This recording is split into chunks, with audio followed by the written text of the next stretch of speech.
विकास sir आप सभी का वेलकम करता हूँ। फिजिक्स में हम लोग 25 ऑब्जेक्टिव का डोज हर रोज ले रहे हैं। आज हम लोग फिजिक्स में ऑब्जेक्टिव क्वेश्चन का वीडियो नंबर 11 पढ़ेंगे।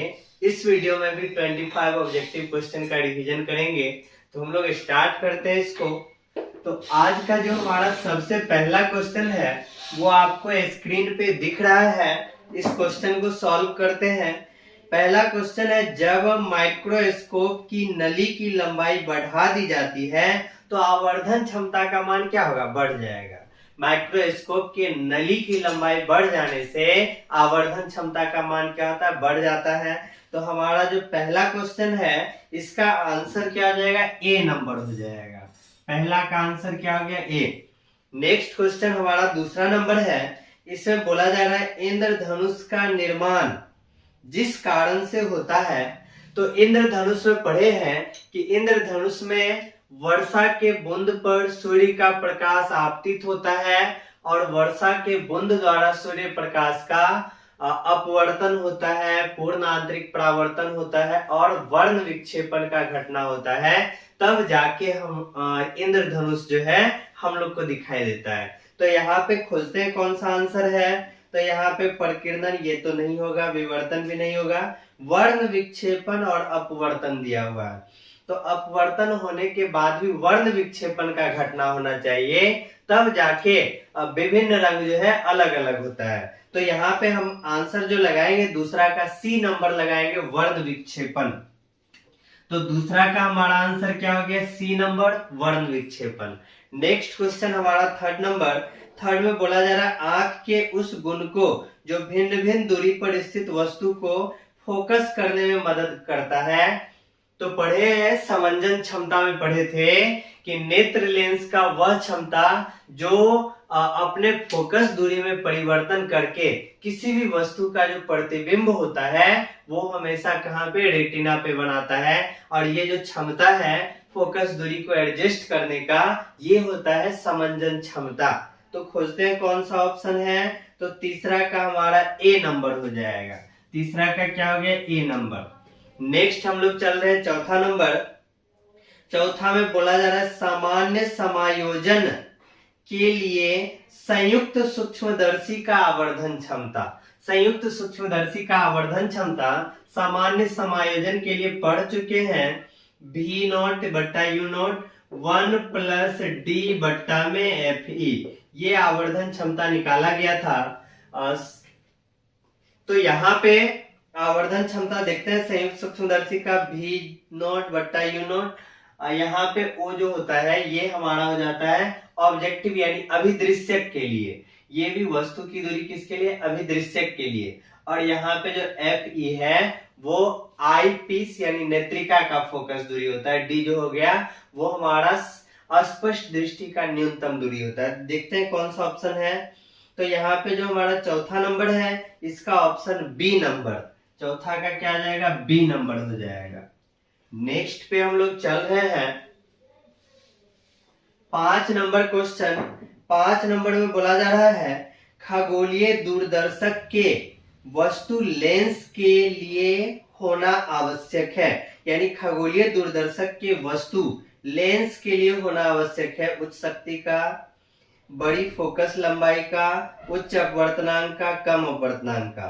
तो यहाँ पे जो है इसके लिए बड़ी फोकस लंबाई का होना चाहिए। फोकस लंबाई क्या होना चाहिए? बड़ा। तो पांचवा का हमारा आंसर क्या आ जाएगा? बी नंबर हो जाएगा। पांचवा का बी। नेक्स्ट हमारा छठा नंबर क्वेश्चन है। यहाँ पे बोला जा रहा है परावर्तक दूरदर्शी का नेत्रिका। तो परावर्तक दूरदर्शी का नेत्रिका अधिक फोकस दूरी वाला होना चाहिए। तो यहाँ पे देखते हैं अधिक फोकस दूरी और छोटे द्वारक। तो हमारा आंसर क्या जाएगा? बी नंबर हो जाएगा। छठा का क्या हो गया? बी नंबर, अधिक फोकस दूरी और कम द्वारक। अब इसके बाद 7वां नंबर है।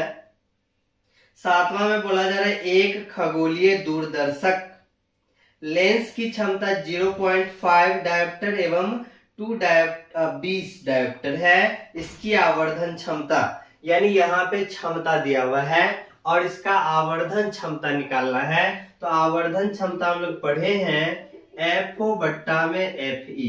लेकिन यहाँ पे क्वेश्चन में क्या दिया हुआ है, क्षमता दिया हुआ है। ये मतलब लेंस की क्षमता, और निकालना क्या, आवर्धन क्षमता हमको निकालना है। यही फॉर्मूला पढ़े हुए हैं।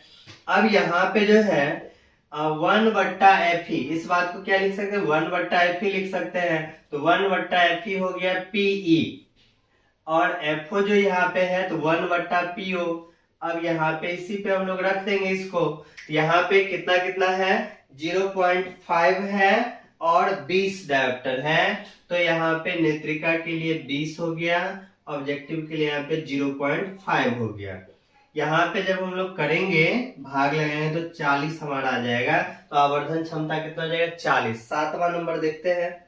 7वां का हमारा डी नंबर ऑप्शन हो जाएगा। 7 का क्या हो गया, डी नंबर हो गया। नेक्स्ट क्वेश्चन पे हम लोग चल रहे हैं। नेक्स्ट हमारा है 8 नंबर क्वेश्चन। 8 में बोला जा रहा है, जब किसी उत्तल लेंस जिसका अपवर्तनांक 1.5 तथा फोकस दूरी f है पानी में डुबाया जाता है, तब इसकी फोकस दूरी। तो पढ़े हैं, किसी भी लेंस को अगर जल में डुबाया जाता है, पानी में डुबाया जाता है, तो लेंस का फोकस दूरी जो होता है वो हमारा बढ़ जाता है। कितना गुना बढ़ जाता है, 4 गुना। लेकिन लेंस का क्षमता क्या होगा, वो 4 गुना घट जाता है। तो यहाँ पे लेंस को जो है जल में डुबा रहे हैं, तो यहाँ पे फोकस दूरी कर रहा है, तो फोकस दूरी हमारा क्या हो जाएगा, बढ़ जाएगा। लेकिन यहाँ पे ध्यान रखना है, अगर हम लोग डुबा रहे हैं और यहाँ पर जो है फोकस दूरी पूछ रहा है, तो कहेंगे बढ़ता है। लेकिन अगर क्षमता पूछता तो घटता है। तो यहाँ पे फोकस दूरी कितना नंबर है हमारा, 8 नंबर है। जल में डुबाया जाता है तो इसका फोकस दूरी क्या हो जाएगा, F से बड़ा हो जाएगा। F से क्या हो जाएगा, बड़ा हो जाएगा। हमारा 8वां का आंसर क्या हो गया, A नंबर। अब इसके बाद 9 नंबर क्वेश्चन पे चल रहे हैं। यहाँ पे कह रहा, उत्तल लेंस ऐसे पदार्थ का बना हुआ है जिसका अपवर्तनांक 1.5 है। इस लेंस को पानी में डाल दिया जाए तो यह किसके जैसा व्यवहार करेगा। तो उत्तल लेंस जो हमारा है, जिसको हम लोग अभिसारी लेंस भी कहते हैं, तो जल में अगर डुबा देते हैं तो ये अभिसारी लेंस की तरह व्यवहार करेगा। लेकिन ध्यान ये रखना है, अगर हम जिस माध्यम में डुबा रहे हैं वो माध्यम का अपवर्तनांक लेंस के अपवर्तनांक से अगर ज्यादा हो तो यहाँ पे उत्तल लेंस जो है अपसारी लेंस की तरह व्यवहार करेगा। लेकिन हम लोग जिस पदार्थ को, जिस लेंस को डुबा रहे हैं, इसका अपवर्तनांक कितना है, 1.5 है। 1.5 है। और अगर हम लोग जल में डुबाते हैं तो जल का अपवर्तनांक कितना है, 1.33 है। और यहाँ पे जो हमारा लेंस है, इस लेंस का अपवर्तनांक क्या है, लेंस का जो अपवर्तनांक है वो हमारा 1.5 है। तो देखिए लेंस का ये हो गया, और जिस माध्यम में डुबा रहे हैं इसका अपवर्तनांक क्या है, कम है। तो कम है तो उत्तल लेंस जो हमारा है, उत्तल लेंस ये कैसा लेंस की तरह व्यवहार करेगा, अभिसारी लेंस की तरह व्यवहार करेगा।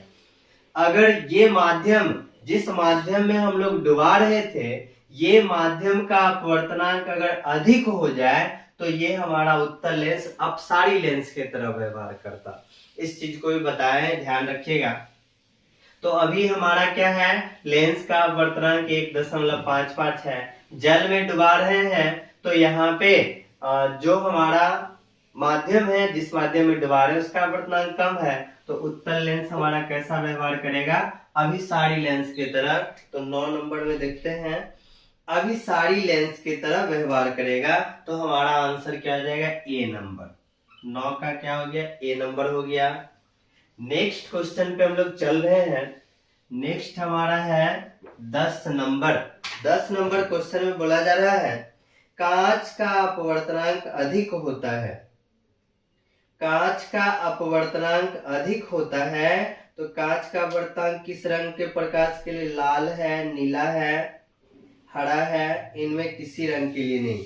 तो कांच का अपवर्तनांक जो होता है नीले रंग के प्रकाश के लिए सबसे ज्यादा होता है। कांच का अपवर्तनांक नीले रंग के प्रकाश के लिए क्या हो जाएगा, सबसे ज्यादा हो जाएगा। तो हमारा आंसर 10 नंबर का क्या हो जाएगा, बी हो जाएगा। 10 का क्या हो गया, बी। नेक्स्ट हम लोग चल रहे हैं 11 नंबर। 11 में बोला जा रहा है तरंगदैर्ध्य के बढ़ने के साथ अपवर्तनांक का मान घटता है। तरंगदैर्ध्य अगर बढ़ेगा तो अपवर्तनांक का मान क्या हो जाएगा, घट जाएगा। तो यहाँ पे 11 जो है ना, इसका आंसर क्या हो जाएगा, बी नंबर। 11 का आंसर क्या हो गया, बी नंबर। तरंगदैर्ध्य बढ़ा तो अपवर्तनांक का मान घटा। नेक्स्ट हमारा 12 नंबर है। 12 में बोला जा रहा है माध्यम द्वारा श्वेत प्रकाश का विक्षेपण तभी संभव होता है जब माध्यम जल हो, कांच हो, जल या कांच हो, कोई पारदर्शी माध्यम हो। तो माध्यम द्वारा श्वेत प्रकाश का विक्षेपण जो है, कोई भी पारदर्शी माध्यम होना चाहिए, तो वहां पे वर्ण विक्षेपण हो जाएगा। तो यहाँ पे जो है कितना नंबर हो गया, 12 है। तो 12 का हमारा आंसर क्या जाएगा, कोई पारदर्शी माध्यम होता है। 12 का क्या हो गया, डी नंबर। 12 का हमारा आंसर क्या हो गया, डी नंबर। नेक्स्ट क्वेश्चन हम लोग 13 नंबर पे चल रहे हैं। 13 में बोला जा रहा है विभिन्न तलों में कॉर्निया की वक्रता से जो दृष्टि दोष होता है उसको क्या कहते हैं, अबिंदुकता। कॉर्निया का आकार अनियमित हो जाने के कारण जो है अबिंदुकता दोष उत्पन्न होता है। पढ़े थे इसको। तो हमारा आंसर क्या आ जाएगा, 13 का सी नंबर हो जाएगा। 13 का क्या हो गया, सी नंबर। नेक्स्ट हमारा 14 नंबर क्वेश्चन है। इसमें बोला जा रहा है एक उभय उत्तल लेंस के पदार्थ का अपवर्तनांक 1.5 है। तो अपवर्तनांक हम लोग लिख लिए कितना है, 1.5 है। इसके बाद देखिए क्या कर रहा है, इसकी फोकस दूरी का मान क्या होगा यदि इसके प्रत्येक तल की वक्रता त्रिज्या 20 सेंटीमीटर है। मतलब यहाँ पे हमको जो है ना फोकस दूरी निकालना है और प्रत्येक तल की वक्रता त्रिज्या 20 सेंटीमीटर। पहला भी 20 है, दूसरा भी हमारा 20 है। तो एक जो त्रिज्या होता है उसमें माइनस लगा देते हैं हम लोग। तो यहाँ पे फोकस निकालना है। फोकस का फॉर्मूला जान रहे, 1/f mu minus 1 into 1/r1 minus 1/r2। यहाँ पे तो हमको फोकस निकालना ही है। म्यू है 1.5 माइनस 1 है, 1/20 है, माइनस 1/-20 है। इसको हम लोग आगे बढ़ाते हैं। 1/f हो गया, फिर यहाँ पे घटा देंगे तो 0.5 निकल जाएगा बाहर। फिर यहाँ पे जो है अंदर में ये माइनस माइनस क्या आ जाएगा, प्लस हो जाएगा।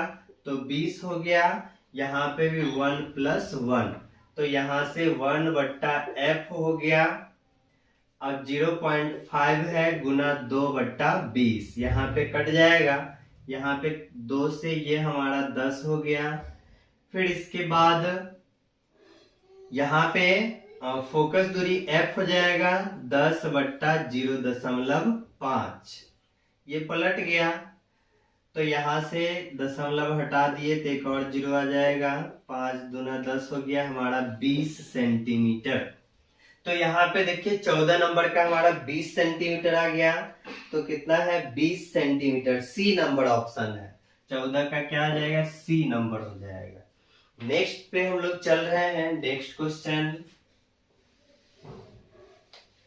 नेक्स्ट हमारा है 15 नंबर क्वेश्चन। 15 में क्या बोला जा रहा है, 15 नंबर क्वेश्चन में देखिए, यदि समान फोकस दूरी f के दो अभिसारी लेंस एक दूसरे के संपर्क में रखे हो तब संयोग की फोकस दूरी, यानी दोनों का दोनों अभिसारी लेंस है तो संपर्क में रखा है, तो समतुल्य फोकस दूरी का फॉर्मूला पड़े 1/f इक्विवेलेंट बराबर 1/f1 + 1/f2। यहाँ से दोनों का फोकस दूरी कितना है, f है। तो यहाँ पे दोनों का f है तो f इक्विवेलेंट हमारा कितना आ जाएगा, f/2 हो जाएगा। तो कौन सा ऑप्शन है यहाँ पे, f/2, यानी आंसर हमारा सी हो जाएगा। 15 का क्या आ गया, सी। नेक्स्ट क्वेश्चन पे हम लोग चल रहे हैं। इस क्वेश्चन में बोला जा रहा है f फोकस दूरी के उत्तल लेंस के किसी वस्तु का वास्तविक प्रतिबिंब बनाने के लिए वस्तु और पर्दे के बीच कम से कम कितनी दूरी होनी चाहिए। फोकस दूरी है, जैसे यहाँ पे देखिए कोई हमारा लेंस है यहाँ पे और कम से कम दूरी होना चाहिए पर्दे पे प्रतिबिंब बनाने के लिए। तो यहाँ पे f होता है 2f होता है, फिर यहाँ पे f होता है, यहाँ पे 2f। पर्दे पे बनाना है, पर्दा मतलब प्रतिबिंब जहाँ पे होगा। अगर हम लोग यहाँ पे वस्तु को रखते हैं तो इसका प्रतिबिंब हम लोग को यहाँ पे नजर आता है। तो यहाँ पे देखिए इसके बीच कम से कम कितना दूरी है, f है, ये दोनों यहाँ से यहाँ तक 2f, फिर यहाँ से यहाँ तक 2f, टोटल कितना आ जाएगा दूरी 4f हो जाएगा। तो हमारा आंसर 17 नंबर 4f होना चाहिए कम से कम दूरी, तो डी नंबर हो जाएगा। 17 का क्या हो गया, डी नंबर हो गया। नेक्स्ट हम लोग चल रहे हैं 18 पे। 18 में देखिए क्या बोला जा रहा है, एक लेंस के दोनों सतहों की वक्रता त्रिज्या समान है तथा लेंस के माध्यम का अपवर्तनांक 1.5 है, फोकस दूरी निकालना है। अपवर्तनांक कितना दे दिया है, 1.5, और दोनों वक्र सतह का वक्रता त्रिज्या समान है। तो एगो को आर लेते, दूसरा माइनस आर। यहाँ पे फोकस निकालना है। फोकस जो हम लोग को पता है 1/f म्यू माइनस 1 होता है, 1/r1 प्लस 1/r2 होता है। तो इस फॉर्मूला में अगर हम लोग रख देंगे तो फोकस हम लोग को निकल जाएगा, म्यू का मान 1.5 माइनस 1, और यहाँ पे 1/r, फिर यहाँ पे प्लस है, अब माइनस आर रखेंगे तो क्या आ जाएगा, माइनस हो जाएगा। यहाँ पे फॉर्मूला 1/r1 माइनस 1/r2 होता है, तो यहाँ पे रख देने पे क्या होता है, प्लस आर हो जाता है। तो यहाँ पे 1/f हो गया, फिर यहाँ पे घटा देंगे तो 0.5, और यहाँ पे 1/r प्लस 1/r 2/r हो जाएगा।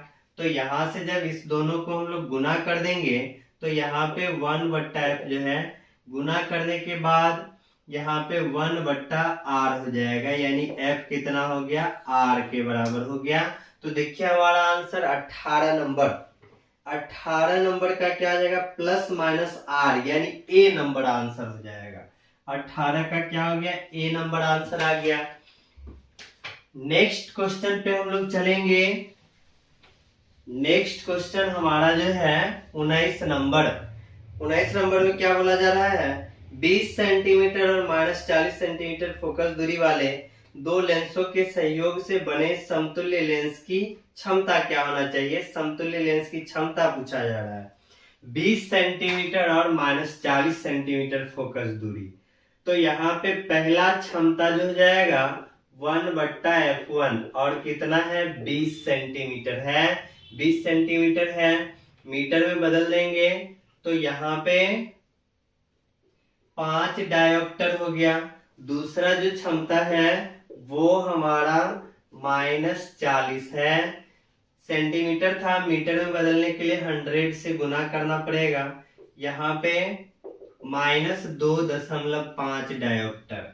फिर यहाँ पे समतुल्य लेंस जो है इसका क्षमता जो हो जाएगा P1 प्लस में P2, तो P1 कितना है, 5 है, फिर यहाँ पे प्लस माइनस 2.5, तो यहाँ से कितना आ जाएगा, 2.5 डायोप्टर। देखिए तो 19 नंबर में 2.5 डायोप्टर, यानी बी नंबर हमारा आंसर हो जाएगा। 19 का क्या हो गया, बी नंबर आंसर हो गया। नेक्स्ट क्वेश्चन पे हम लोग चल रहे हैं 20 नंबर।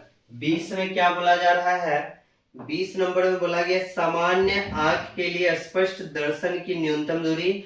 तो सामान्य आंख के लिए अस्पष्ट दृष्टि का न्यूनतम दूरी 25 सेंटीमीटर और अधिकतम दूरी पूछा जाता तो अनंत होता।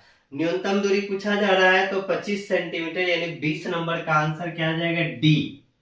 नेक्स्ट हम लोग 21 पे चल रहे हैं। 4 डायोप्टर क्षमता का अभिसारी लेंस एक सरल सूक्ष्मदर्शी के समान इस्तेमाल किए